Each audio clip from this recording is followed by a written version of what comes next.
I, 28F, have been engaged to Billy, 30M, for about a year now.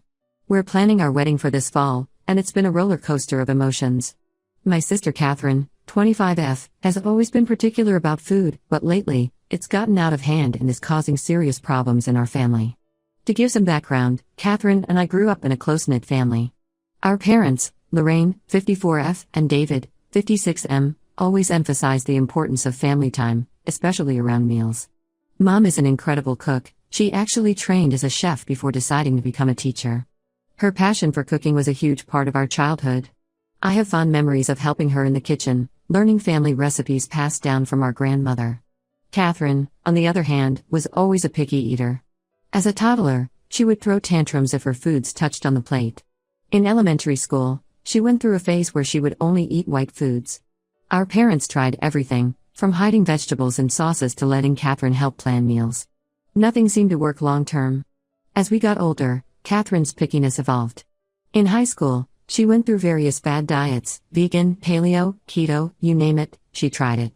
Mom always did her best to accommodate, often making separate meals for Catherine.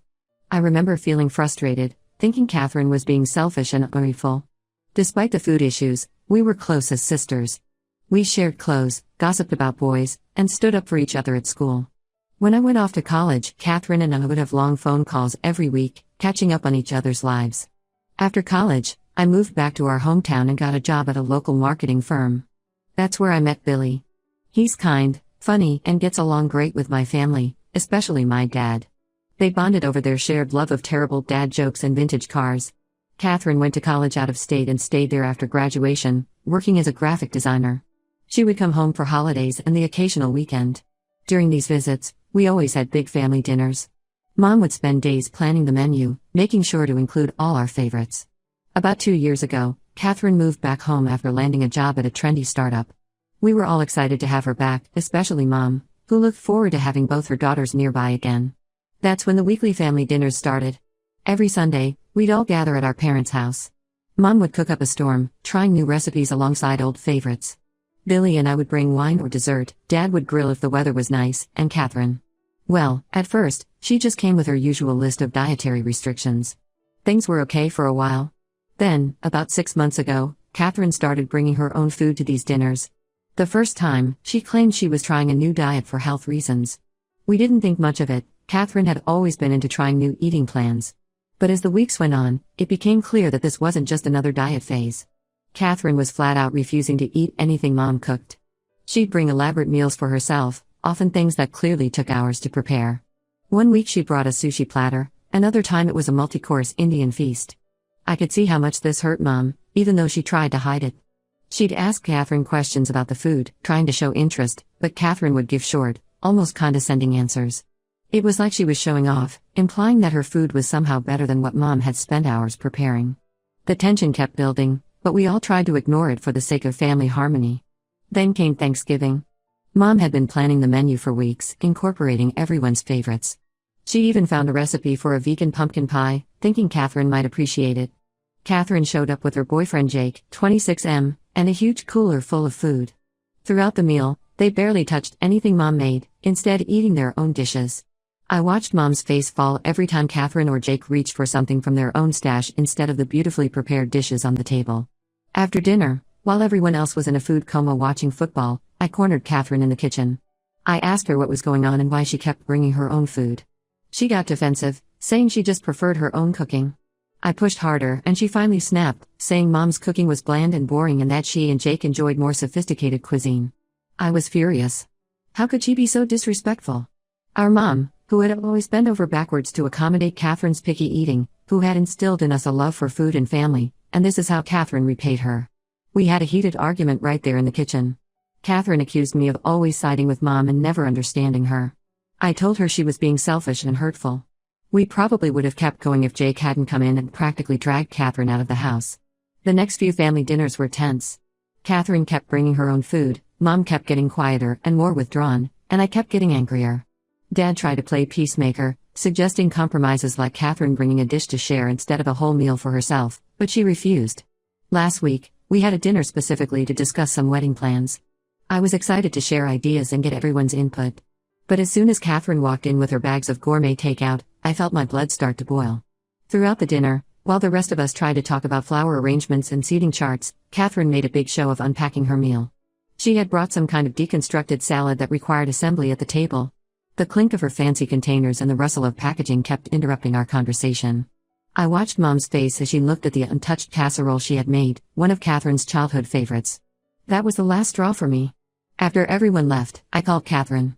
I told her that if she couldn't respect our family and eat the food provided, she wasn't welcome at the wedding. She freaked out, calling me a bridezilla and saying I was being ridiculous.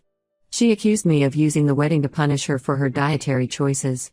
I stood my ground, telling her this wasn't about the food itself, but about her blatant disrespect for Mom and the rest of the family. Catherine hung up on me.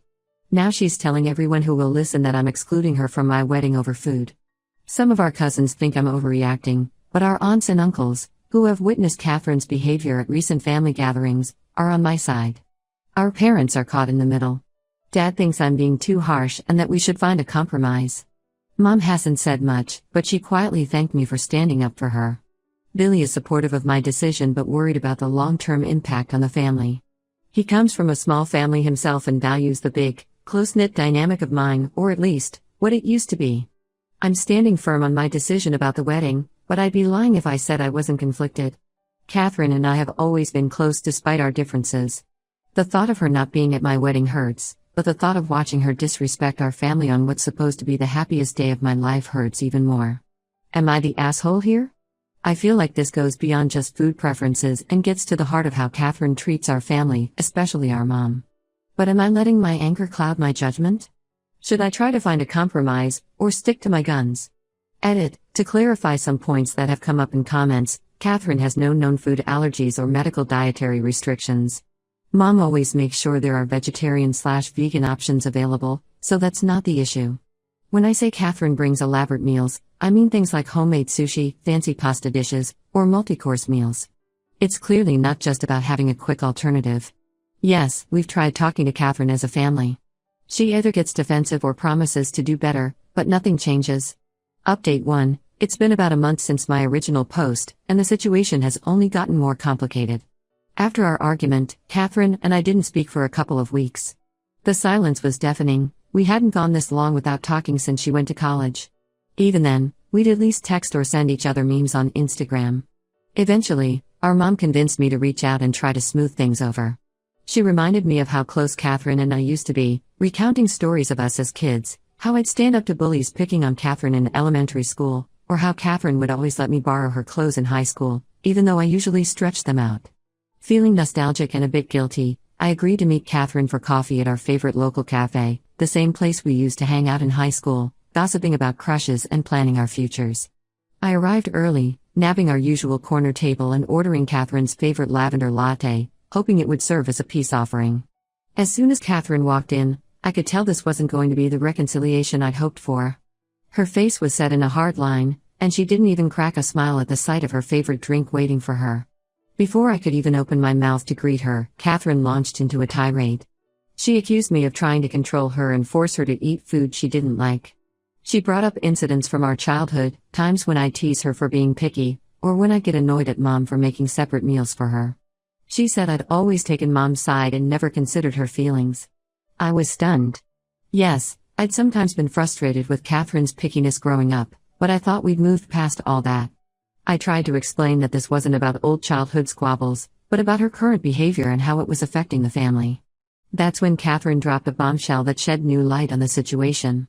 Apparently, Jake, her boyfriend, is an aspiring chef.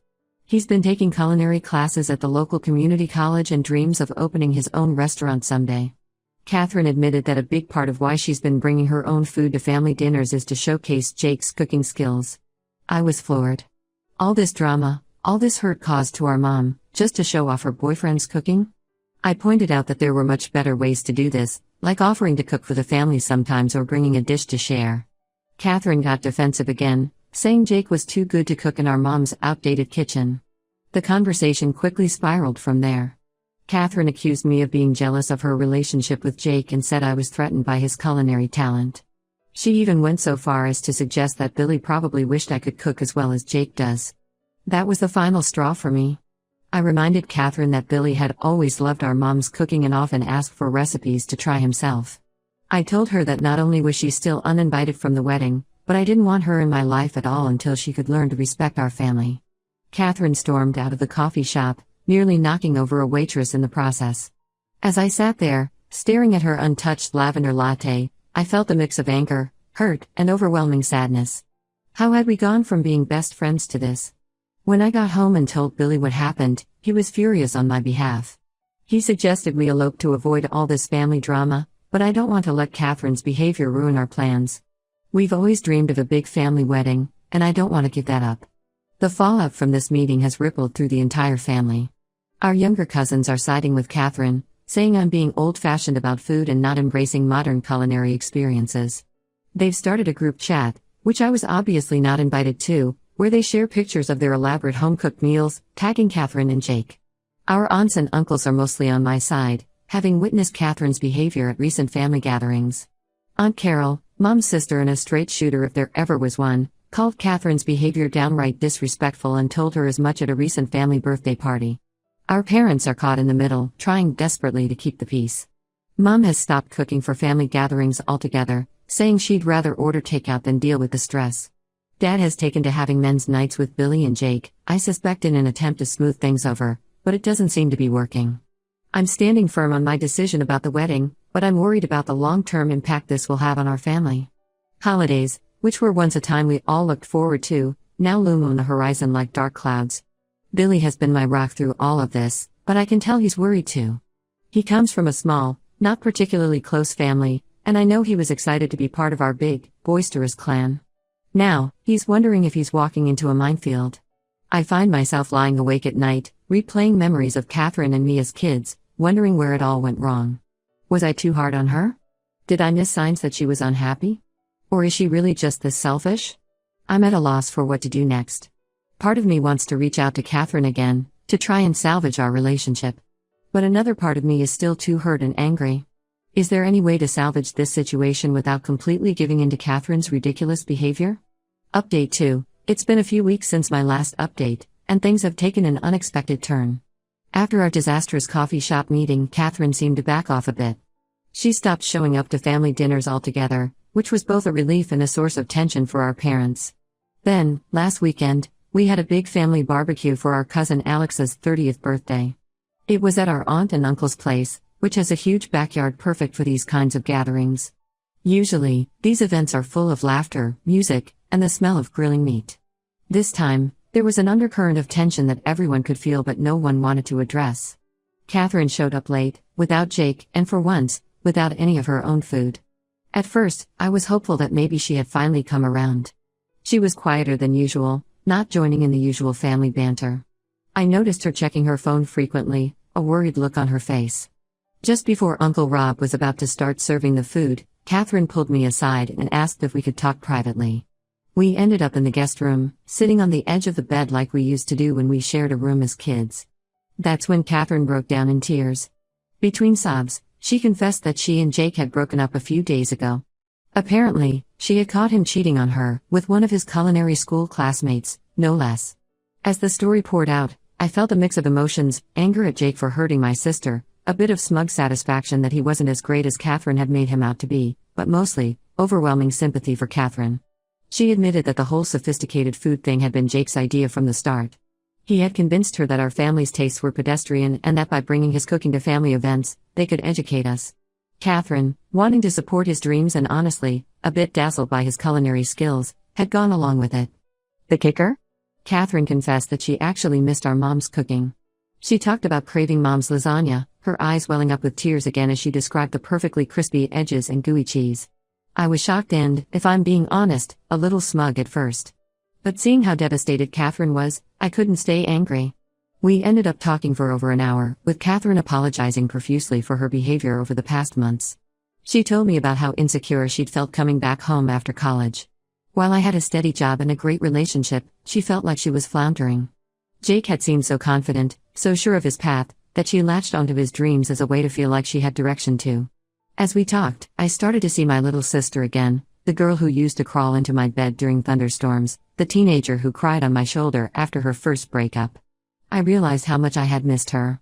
When we finally rejoined the family, Catherine made a tearful apology to everyone, especially our mom. She asked if she could help finish preparing the side dishes, just like she used to when we were kids.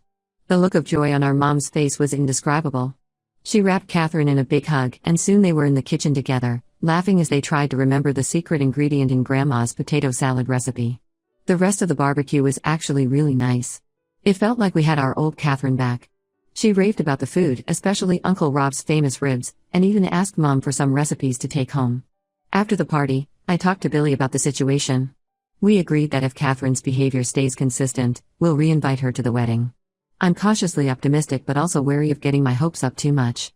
The next few family dinners were almost like old times. Catherine showed up empty-handed, eager to eat whatever Mom cooked. She even offered to help in the kitchen, something she hasn't done since high school. It was heartwarming to see her and Mom working side by side, giggling over inside jokes and swapping stories. However, I can't help but feel a lingering worry. What if this is just a phase? What if Catherine meets another guy with strong opinions about food? I want to trust her, but after months of drama, it's hard to let my guard down completely. I've also noticed that some family members are still walking on eggshells around Catherine. Aunt Carol, who's never been one to hold back, keeps giving Catherine these long, appraising looks. And our cousin Alex, whose birthday barbecue sparked this turnaround, half-jokingly asked Catherine if she wanted to inspect the ingredients before he started cooking at our last family dinner. Billy thinks I should have a heart-to-heart with Catherine about the wedding. He says we need to clear the air completely before making any decisions. I know he's right, but part of me is afraid that bringing it up might shatter this fragile peace we've achieved. For now, I'm taking it one day at a time. Catherine and I have started having sister nights again, just the two of us. We watch cheesy rom-coms, eat junk food, and talk about everything and nothing. It feels good, but there's still an undercurrent of tension that we both pretend not to notice. I'm torn between wanting to forgive and forget, and feeling like I need to protect myself and our family from potential future hurt. Has anyone dealt with a similar situation? How do I balance giving Catherine another chance with maintaining healthy boundaries? Update 3. It's been a whirlwind few months since my last update, and I wanted to share how things have turned out. After Catherine's turnaround at the barbecue, her behavior remained consistently better. She came to every family dinner, always empty-handed and eager to eat whatever Mom cooked. She even offered to host a few times, nervously attempting some of Mom's recipes. Billy and I had several long discussions about the wedding situation. Eventually, we decided to have that heart-to-heart with Catherine that Billy had suggested. We invited her over for dinner one night, just the three of us. It was an emotional conversation. I explained to Catherine how hurt we all were by her previous actions, not just Mom but the entire family. I told her about the stress it had put on my relationship with Billy and our wedding planning. Catherine listened without interrupting, tears streaming down her face. When I finished, she apologized again, more sincerely than ever before. She talked about how lost she had felt after college, how Jake's confidence had seemed like a lifeline. She admitted that she had gotten caught up in trying to impress him and lost sight of what really mattered, family. After a lot of talking, and a fair bit of crying, Billy and I decided to re-invite Catherine to the wedding. The look of joy and relief on her face made me feel like we'd made the right decision. The wedding itself was beautiful and, thankfully, drama-free. Catherine was a model guest, complimenting the food, which Mom had helped choose, and even giving a touching speech about family and forgiveness that left hardly a dry eye in the house. But the real surprise came about a month after the wedding. Catherine invited the whole family over for dinner. When we arrived, we found out she had enrolled in cooking classes, not fancy culinary school, but practical home cooking courses. She wanted to learn how to cook like Mom. The meal she prepared was simple but delicious. It wasn't perfect, the chicken was a little dry and the vegetables slightly overcooked, but you could taste the effort and love she put into it. Mom was beaming with pride the entire time. During dinner, Catherine made an announcement that took us all by surprise. She'd been doing a lot of thinking about her future and had decided to go back to school. Her plan? To become a family therapist, specializing in helping families heal rifts caused by miscommunication and misunderstandings. Looking back, I'm glad I stood my ground but also gave Catherine the chance to make things right. Our family feels stronger now than ever before. Catherine and I have even started a tradition of cooking Sunday dinners together at Mom's house. It's become a time for us to bond, laugh over our cooking mishaps, and simply enjoy being sisters again. Of course, things aren't perfect. There are still moments of tension, times when old hurts resurface. But we're all committed to working through these issues together, as a family. To everyone who offered advice and support throughout this journey, thank you. Family relationships can be complicated, but they're worth fighting for. I've learned that it's possible to set boundaries and still leave room for forgiveness and growth. As for Catherine, she's thriving in her new path. She still occasionally brings a dish to family dinners, but now it's to share, not to show off. And more often than not, it's one of Mom's recipes she's trying to master. I don't know what the future holds, but I'm hopeful. If there's one thing this experience has taught me, it's that family is worth the effort, even when it's difficult. Especially when it's difficult.